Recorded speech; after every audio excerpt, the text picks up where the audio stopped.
Hello channel, welcome back to my guys. तो ऐसा है कि I am myself a JEE aspirant and I want to revise a few things from 9th and 10th standard. तो मैं सोच रहा था हम साथ में रिवाइज कर दे, इसलिए here we are. So without any delay, let's begin.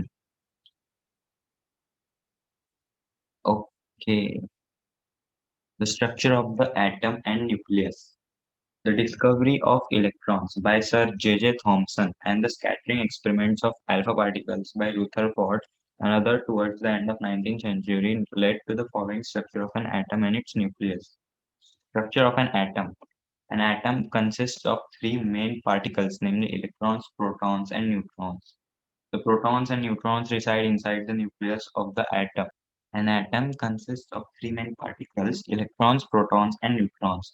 The protons and neutrons reside inside the nucleus of the atom, which is at its center, while the electrons revolve around the nucleus in some specific orbits.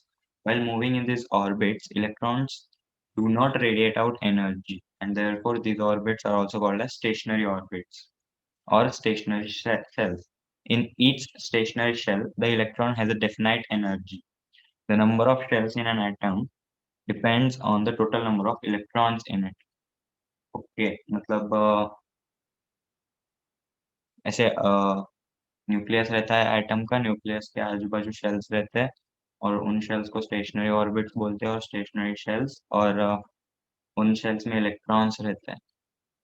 And main important बात कि electrons they do not radiate out energy, इसलिए they are stable. I mean the atom is stable. The number of shells in an atom depends on the total number of electrons in it. Okay, as each shell has a limit to the number of electrons it can accommodate, the number of shells is different in different atoms of different elements. The maximum number of electrons in a shell can be 2n square, where n is the number of that shell. The various shells around the nucleus for n is equals to 1, 2, 3, 4, 5 are named as K, L, M, N, O, P, Q, etc. respectively, and these shells can accommodate at most 2, 8, 18, 32, 50, 72, 98 electrons respectively. तो हमने क्या किया, 2n square का formula लगाया। अभी उन shells को, पहले शेल को k नाम दिया जाता है, दूसरे शेल को l, और ऐसे करते करते m n o p करते करते शेल्स को मार्क किया जाता है। तो 2n स्क्वायर का फॉर्मूले से we can derive how many electrons can be accommodated in a particular shell. Okay, the electrons in different shells have different energy, which increases with the increase in number of n of that shell. Okay, what does this sentence mean? The electrons in different shells, okay, जो electrons रहते हैं अलग अलग shell में, they have different energy, which increases with the increase in number of n of that shell. मतलब जैसे जैसे number of shells बढ़ेंगे, वैसे वैसे electrons की energy भी बढ़ेगी. The size of an atom is determined by the radius of the shell of its outermost electron, and it is of the order of 10 raised to minus 10 meter. Okay, मतलब radius in the sense nucleus से लेके outermost electron तक, और उसकी order रहती है 10 raised to minus 10 meter. मतलब it can be 1 into 10 raised to minus 10 meter, 2.3 into 10 raised to minus 10 meter, ऐसा radius हो सकता है. The electron has a negative charge equal to minus 1.6 into 10 raised to minus 19 coulombs, and its mass is nearly 9.1 into 10 raised to minus 31 kg, which is approximately 1 by 1840 times the mass of proton. Okay, तो यहाँ पे इन्होंने ये दिया है, electron का charge दिया है, which is minus 1.6 into 10 raise to minus 19 coulomb, और प्रोटॉन का charge plus 1.6 into 10 raise to minus 19 coulombs रहता है, और इन्होंने यहाँ पे मास दिया है इलेक्ट्रॉन का 9.1 into 10 raise to minus 31 kg, और वो है almost 1 by 1840 times the mass of proton. मतलब मतलब आप एक प्रोटॉन को लो और उसको उसका मास मेजर करो, और उस मास का 1/1840 आपको इलेक्ट्रॉन का मास देगा, ऐसा. मतलब 9.1 into 10⁻³ is equals to 1/1840 into mass of proton ऐसा. Structure of the nucleus. The nucleus is at the center of the atom and its size is of the order 10 raised to minus 15 meter to 10 raised to minus 14 meter. Okay, it consists of protons and neutrons. Proton has positive charge equal to 1.6 into 10 raised to minus 19 coulomb and uska mass is nearly 1.67 into minus 27 kg. 1.67 into minus 27 kg, ये important. The total number of protons in the nucleus determines the place of the atom in periodic table and is called atomic number of the element of that atom. अभी ये बहुत important है कि total number of protons in the nucleus determines the place of the atom in periodic table. मतलब अभी helium helium को ले लो. Helium के पास कितने प्रोटॉन है? दो. तो उसका एटॉमिक नंबर क्या हो गया? दो. तो बेसिकली हमें क्या पता चल रहा है? इससे कंक्लूजन निकल रहा है कि number of protons is equals to atomic number ऐसा. बस खत्म. The atomic number of the element is denoted by the symbol Z. The neutron is an electrically neutral particle. Charge उसका जीरो है. मास उसका प्रोटॉन जितना है 1.67 into 10 raised to minus 27 kg, which is equal to that of a proton आएगा. Proton, ये देखो proton. उनका मतलब स्लाइटली डिफरेंस है. आप नीचे जाओगे.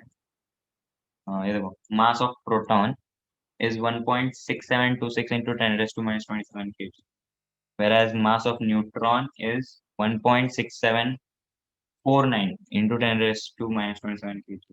तो देख रहे हो कितना स्लाइट डिफरेंस है. हम्म. The protons and neutrons, which are the main constituents of the nucleus, are called nucleons. Okay मतलब न्यूक्लियस के अंदर प्रोटॉन्स और न्यूट्रॉन्स दोनों रहते हैं and they both together are called as nucleon. The total number of nucleons in the nucleus is called the mass number. Okay, मतलब neutrons plus protons is equals to mass number of the element and is denoted by the symbol A. The nucleus is thus positively charged and its total charge is plus Z into E. The mass of the nucleus is approximately the mass of a proton multiplied by A, यानी कि mass number. अभी देखो ये Z ही कैसे आया? Z हमने देखा था it is nothing but atomic number. Atomic number क्या है? Number of protons. और total charge inside the nucleus क्या होगा? क्योंकि न्यूक्लियस में क्या रहता है? न्यूट्रॉन्स और प्रोटॉन्स. न्यूट्रॉन्स का चार्ज जीरो है तो क्या होगा? प्रोटॉन्स का ही चार्ज होगा. और प्रोटॉन्स का चार्ज कितना होगा? नंबर ऑफ प्रोटॉन्स इनटू एक प्रोटॉन पे चार्ज कितना है वो. तो नंबर ऑफ प्रोटॉन्स इनटू एक पे कितना चार्ज रहता है? 1.6 प्लस. ये देखो ये प्लस सिंबल देख रहे हो, ये इंपॉर्टेंट है. प्लस 1.6 इंटू 10⁻⁻19 कोलूम आएगा. और अभी the mass of the nucleus is approximately the mass of the proton multiplied by 8 mass number. Okay.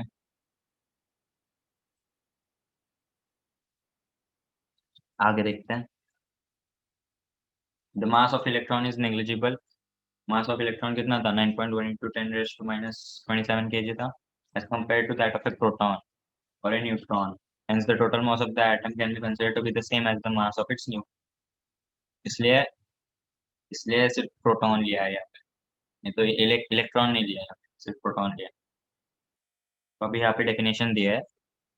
atomic number of an atom is equal to the number of protons in its nucleus, which is as same as the number of electrons in a neutral atom.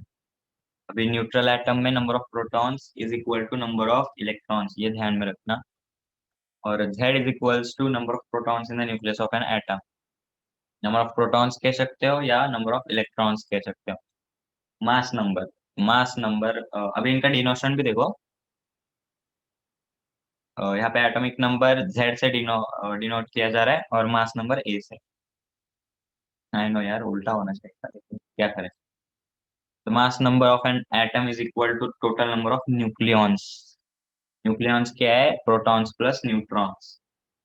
देखो नीचे लिखा है A is equal to number of protons plus number of neutrons in the nucleus of an atom.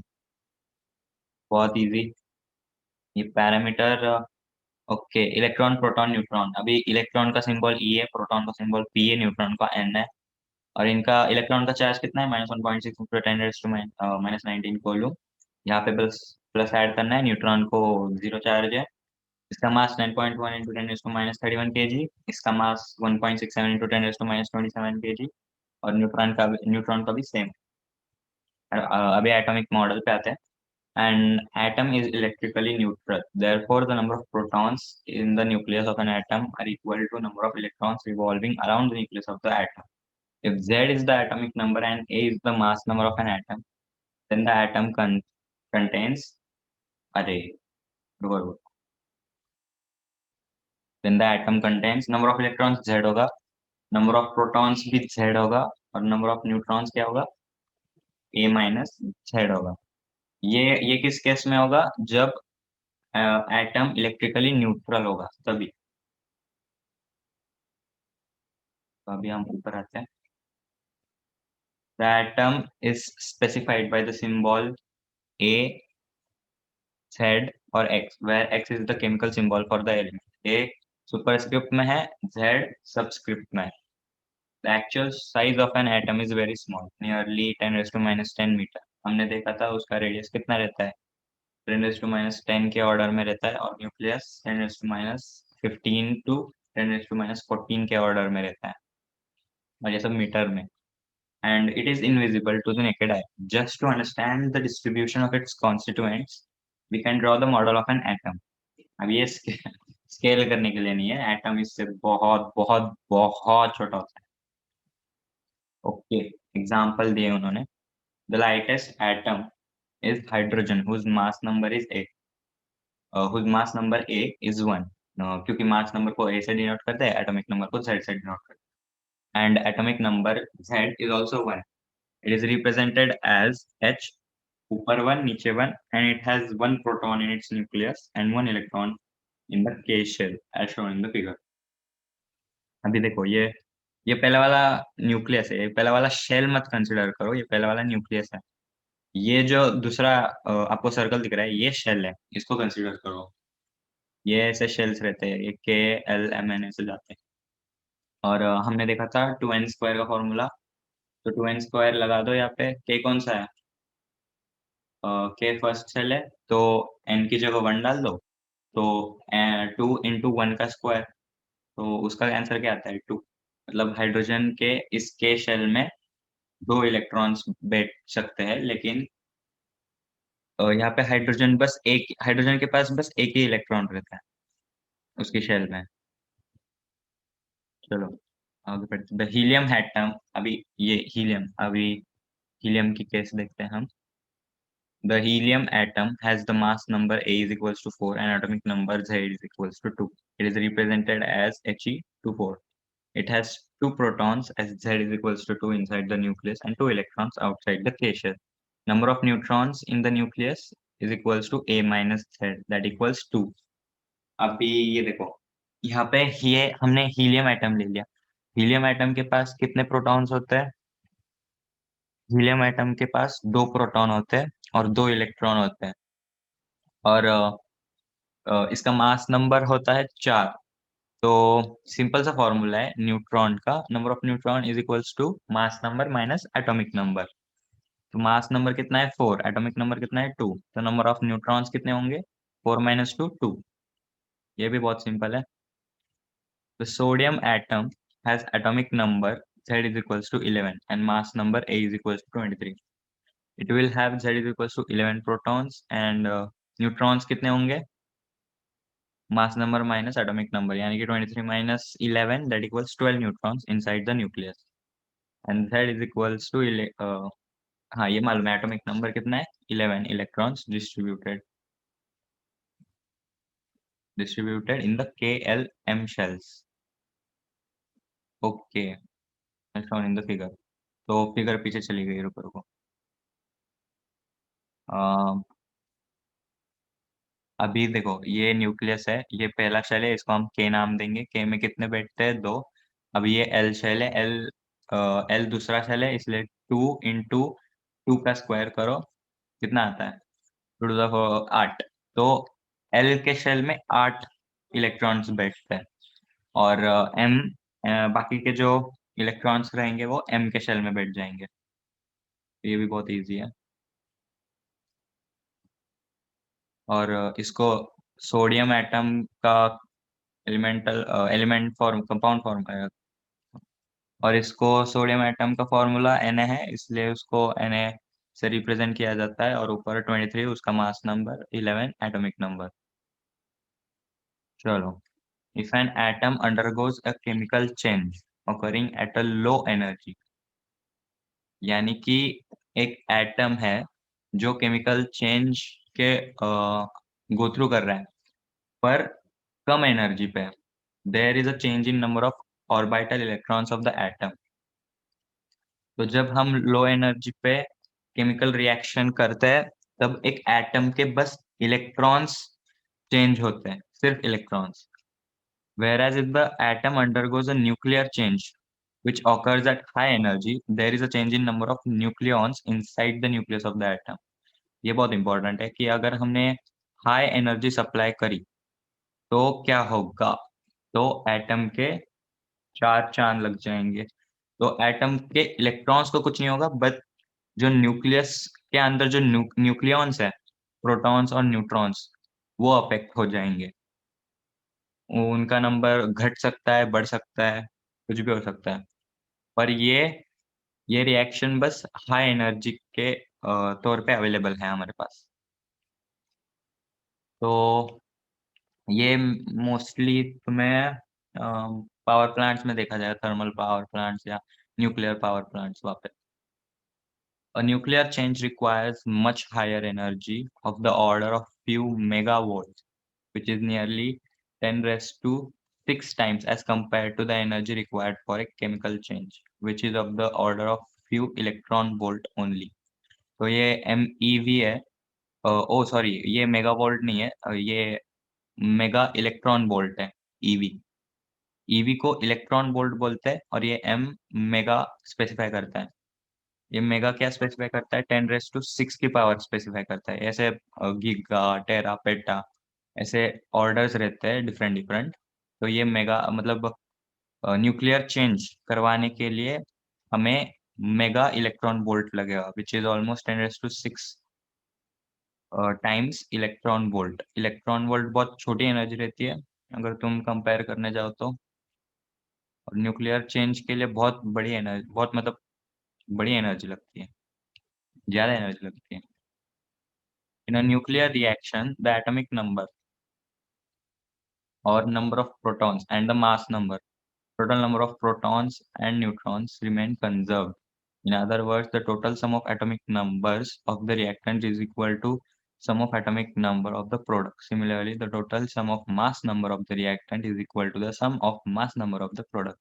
So basically ये कुछ नहीं है, बस conservation of law of conservation of matter है, और उसका रूल है।